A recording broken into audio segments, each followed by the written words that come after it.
కథ పేరు నిండు వేసవి. ఈ కథ సెప్టెంబర్ 2023 ఈమాట వెబ్ మ్యాగజైన్లో వచ్చింది.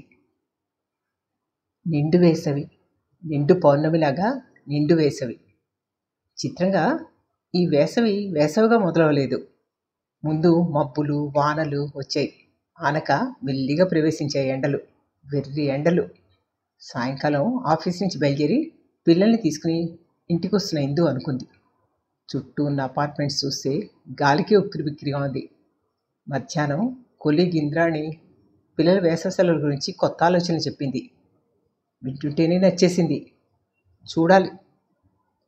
ఇల్లు చేరి వంట పనిలో మునిగిన ఇందు వెనకే తిరుగుతూ ఏదో చెప్పాలంటున్న చిన్న కూతురు ప్రియని పనికి అడ్డురాకు, భోజనం అయ్యాక మాట్లాడుకుందాం అంటూ తరిమేసింది.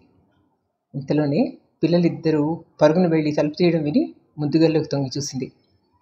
పక్కింటి సౌమ్య సరాసరి వంటింటి గుమ్మంలోకి వచ్చి, ఇందిరా, వీడిని తీసుకుని అమ్మవాళ్ళ ఊరు వెళ్తున్నాను. అశోక్ ఆఫీస్ నుంచి స్టేషన్కి వచ్చేస్తా అన్నాడు అని చెప్పింది. ఇంత సడన్గానా? ఊళ్ళో అందరూ బాగున్నారుగా? ఇదిగో వీడే కొంచెం బాగోలేడు నవ్వుతూ కొడుకుని చూపించింది. రైలు ఎక్కాక విషయం చెప్తాను అంటూ వెళ్ళిపోయింది. ఆ రాత్రి భోజనాలు అయ్యాక ఇందిర కూతుళ్ళని దగ్గర కూర్చోబెట్టుకుంది. ప్రియా, ఇందాక ఏమిటి చెప్పాలన్నావు? అమ్మా, నాకు ఈ వేసవి తరగతులు నచ్చలేదు. అమ్మమ్మ ఊరు వెళ్తాను. అవునమ్మా, నా ఫ్రెండ్స్ కొంచెం మంది వాళ్ళ అమ్మమ్మ నాన్నమ్మల ఊరు వెళ్ళారు. నువ్వు ఎప్పుడు చెప్తావు మీ చిన్నప్పుడు హాయిగా పొద్దు నుంచి రాత్రి వరకు ఆడుకునేవారని. మాకు ఆడుకుందుకే టైం ఉండట్లేదు. స్కూల్ ఉన్నప్పుడు హోంవర్కు, ఇప్పుడేమో ఈ క్లాసులు. విసుగ్గా అంది పెద్ద కూతురు శ్రియ. అమ్మమ్మ నాన్నమ్మలు మీ అల్లరి భరించలేరు. మీతో వాళ్ళకి శ్రమ అయిపోతుంది. అల్లరి చెయ్యం, వాళ్ళకి సాయం చేస్తాం. పంపించి చూడు కావాలంటే, ప్లీజ్ బ్రతిమాలింది శ్రియ. పిల్లల ముఖాలు చూస్తే బాధ వేసింది. చిన్న కోరిక. ముందు ఆలోచనలో పట్టం చూసి, అమ్మా, మీ చిన్నప్పుడు కబుర్లు ఇంకా చెప్పవు? మెరిసే కళ్ళతో ప్రియ తల్లి దగ్గరకు జరిగింది. నుదుటి మీద పడుతున్న జుత్తుని వెనక్కి తోస్తూ ముందు నవ్వింది. 4 రోజుల క్రితం అప్రయత్నంగానే తమ చిన్ననాటి కబుర్లతో వాళ్ళని మురిపించింది. సెలవుల్లో పగళ్ళు రాత్రుళ్ళు కూడా కబుర్లు చెప్పేసుకుంటూ ఉండేవాళ్ళం. ఆరుబయట మడత మంచాల మీద పడుకుని అమ్మమ్మ చెప్పే కథలు కబుర్లు వింటూ నిద్రకి జోగుతూ కూడా కొడుతూనే ఉండేవాళ్ళం. తెల్లవారిందంటే సెలవుల్లో ఒకరోజు సరిగిపోతుందని భయం.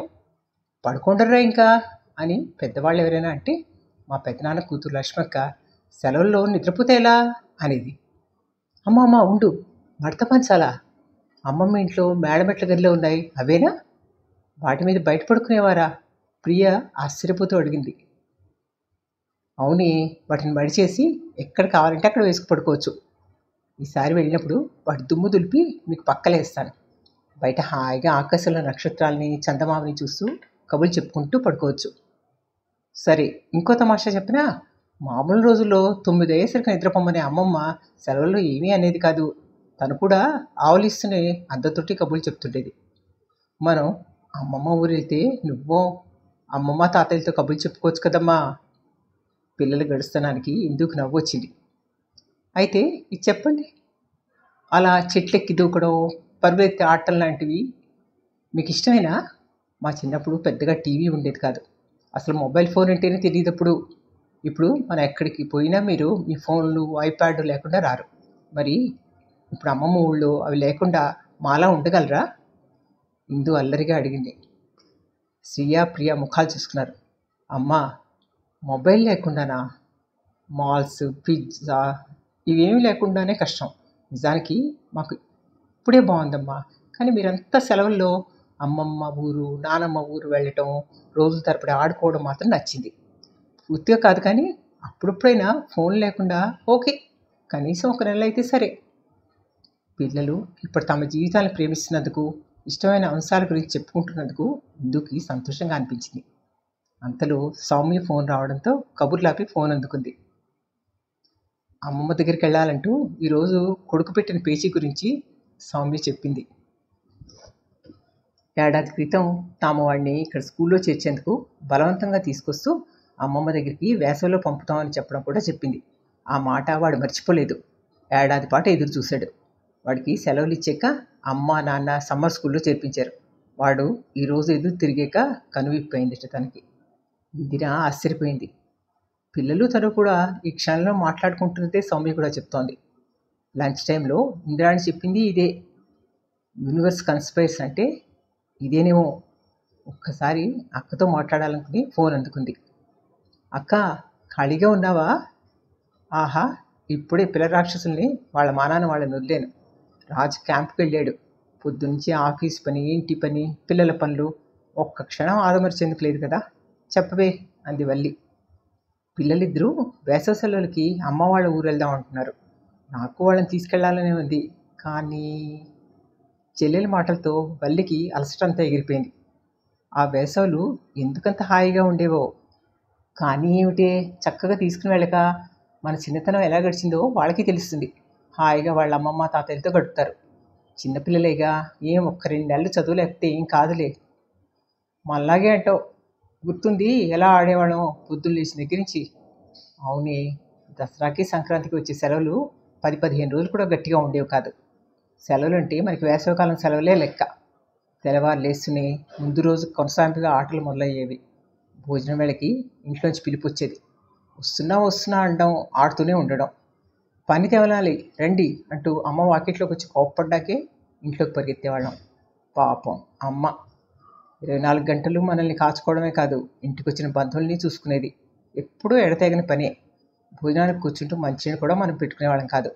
ఇప్పుడు ఆలోచిస్తే అమ్మ, పిన్ని వాళ్ళు ఎలా చేసేవారో ఇంతమందికి అనిపిస్తుంది. ఇంకా ఊరగాయలు, వడియాలు పెట్టేవారు.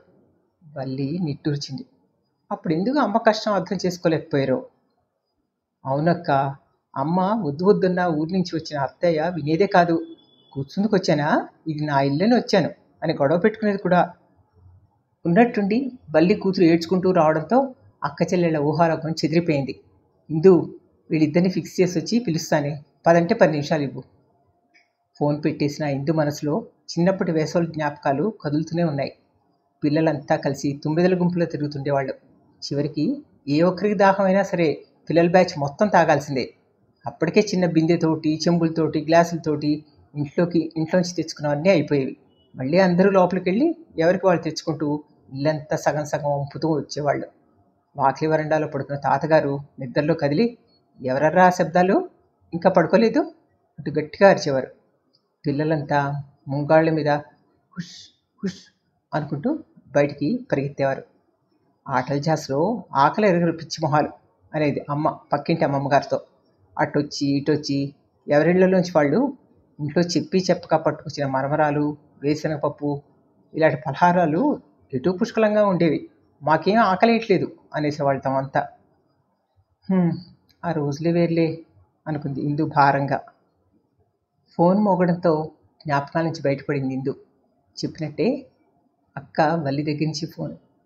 స్కూల్ రోజుల్లో హోంవర్క్ అవ్వకుండానే 9 అనగానే నిద్రలు ఉంచుకొస్తాయి. ఇప్పుడు 10 అయినా నిద్ర రాదు. ఎప్పటికి పెద్దాళ్ళు అవుతారే వీళ్ళు. నాకైతే అప్పుడే పెద్ద అయిపోతున్నారని బెంగేస్తోందక్క. వీళ్ళకి వేసవిలోనూ సెలవులు లేవు. మన ఉద్యోగాల పుణ్యమా అని పిల్లల్ని పట్టుమని 4 రోజులు ఎటు తీసుకెళ్లి సమయమే ఉండట్లేదు. చివరికి ఆట, సంగీతం, లెక్కలు ఇలా సరదాగా నేర్పాల్సిన అన్నిట్లోనూ పిల్లల్లో పోటీతత్వం పెంచుతున్నాం. ఎప్పటి భవిష్యత్తు కోసమో అని వాళ్ళు మరింత మెరుగవ్వాలని వేసవిలో కూడా వాళ్ళకి కోచింగ్లు, ట్రైనింగ్లు, అసలు వాళ్ళకి సెలవులే లేకుండా చేసేస్తున్నాం. పిల్లల బాధ్యత తరగతులకు అప్పచెప్పి హాయిగా ఉద్యోగాలకు వెళ్ళిపోతున్నాం. ఇంతలోనే స్కూల్ తెరిచేస్తారు. ఇందు దిగులుగా చెప్పింది. అదేమిటే ఇందు అలా అంటావు? మన చిన్నప్పుడు ఇన్ని రకాల కొత్త కొత్త విషయాలు నేర్చుకుందుకు అవకాశాలే ఉండేవి కాదు. అది ఒక్కచోట. గుర్తుందా, అమ్మ మనకి సంగీతం క్లాసులు మొదలెట్టించింది. వద్దని ఎంత గోల్ చేసాం. మాస్టర్ రాగానే నువ్వు మంచినీళ్ళు తాగొస్తా అంటూ లోపలికి వెళ్ళి 5 నిమిషాలు అయ్యాక వచ్చేదానివి. మరో 5 నిమిషాలు అయ్యాక నేను అదే సాకుతో ఇంకో 5 నిమిషాలు లోపలికి వెళ్ళి పెరట్లో తిరిగి నెమ్మదిగా వచ్చేదాన్ని. ఎన్ని నెలలైనా ఒక్క పాఠం సరిగ్గా నేర్చుకున్నావా? ఝాసంతా బయట స్నేహితుల మీద, మిస్ అవుతున్న ఆటల మీద ఉండేది. మరి క్లాసులో సరిగ్గా నేర్చుకోవట్లేదనే అమ్మకు ఒప్పడేది.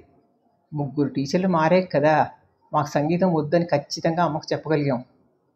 అమ్మ మనల్ని అడగకుండానే తనకిష్టమైన సంగీతంలో చేర్పించేసింది. ఆ కొత్త విద్య మనల్ని సేద తీరుస్తుందనుకుంది. మనము పిల్లల్ని అడగకుండానే వాళ్ళని సకల గుణాభిరాములు చేసేద్దాం అనుకుంటున్నాం. అలా కాదు ఇందు. తమకు లేనివి పిల్లలకి మరిన్ని అవకాశాలు ఇవ్వాలని అమ్మా నాన్నలుగా తాపత్రయపడతారు. ఏ తరమైనా అంతే కదా. నిజమే. కానీ పిల్లలకి ఇష్టమైంది ఏమిటో అడుగుతున్నావా? నువ్వు చెప్పు. నీ పిల్లల్ని వేసవి తరగతిలో చేర్చేప్పుడు వాళ్ళు సెలవులు ఎలా గడపాలనుకుంటున్నారో అడిగేవా? నేను అడగలేదు. పసివాళ్ళని బేబీ కేర్లో చేర్పించినట్టు ఇప్పుడు ఇవి. పైగా అందరి పిల్లలు అన్నీ నేర్చేసుకుంటుంటే మన పిల్లలు వెనకబడిపోతారని బెంగలు. ఎంత నేర్చుకుంటారు? ఎన్నని? పిల్లలకి అవసరమైందంటూ మనమే నిర్ణయించేస్తున్నాం. అవకాశాలనే కాదు, అనుభవాలను ఇవ్వాలని తోస్తోంది ఇప్పుడు. దీని గురించే మాట్లాడాలని ఫోన్ చేశానక్క. ఇందు, నీకేమైంది ఇవాళ? పిల్లల్ని ప్రతిభావంతుని చేయాలనుకోవడం తప్ప? అక్క, వాళ్ళలో స్వతహాగా ఉన్న ప్రతిభని గమనిస్తున్నావా? వాళ్ళకి స్వంత ఆలోచన లేకుండా ఒక మూసలోకి చేరుస్తున్నాం. చిన్నప్పుడు మనం చుట్టుపక్కల అందరితో పరుగులేటుతో ఆడుకుంటున్నప్పటి స్వేచ్ఛ ఇప్పుడు పిల్లలకుందా? బంగారు గూళ్ళు తయారు చేసి ప్రతి క్షణం వాళ్ళని మన కనుసన్నల్లోనే ఉంచుకుంటున్నాం. చెప్పానుగా, సౌమ్య కొడుకు ఏడవడంతో నా కళ్ళు తెరుచుకున్నాయి. నా పిల్లల్ని, నీ పిల్లల్ని కూడా ఎంతగా నియంత్రిస్తున్నామో ఇప్పుడు అర్థమవుతోంది. ఇందు, దాన్ని నియంత్రించడం అంటావా? సమయాన్ని సద్వినియోగం చేసుకుంటూ పనికొచ్చే కొత్త విషయాల్ని ఆడుతూ పాడుతూ నేర్చుకుంటున్నారు. ఇక్కడ పరీక్షలు లేవు, మార్కులు లేవు, కొత్త కొత్త స్నేహితులు దొరుకుతారు. ఆడుతూ పాడుతున్నా? సెలవుల్లో వాళ్ళకి కావాల్సినప్పుడు లేచి వాళ్ళు కోరుకున్నట్టుగా గడపనిస్తే ఇంకా బాగుంటుందేమో. ఇప్పుడైతే అమ్మా నాన్నలు ఫీజులు కట్టి చేర్పించిన ఆ తరగతులకి కంచెనుగా సమయానికి వెళ్ళాలి. పొద్దునే తయారీ, లంచ్ బాక్స్తో సహా బయలుదేరాలి. 5 నిమిషాలు అటు ఇటు అయ్యేందుకు లేదు.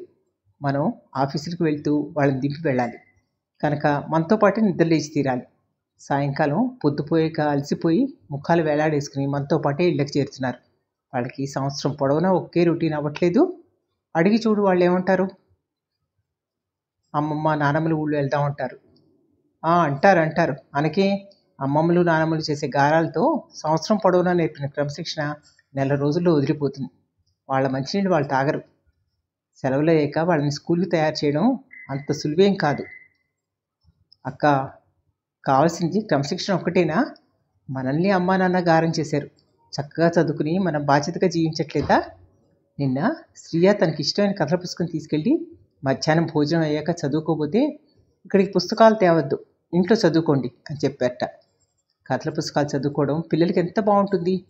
అక్కడ ఒక పుస్తకం చదివించరు. ఎంతసేపు వాళ్ళ కరికులం ప్రకారం రొటీన్గా చేయించేవే.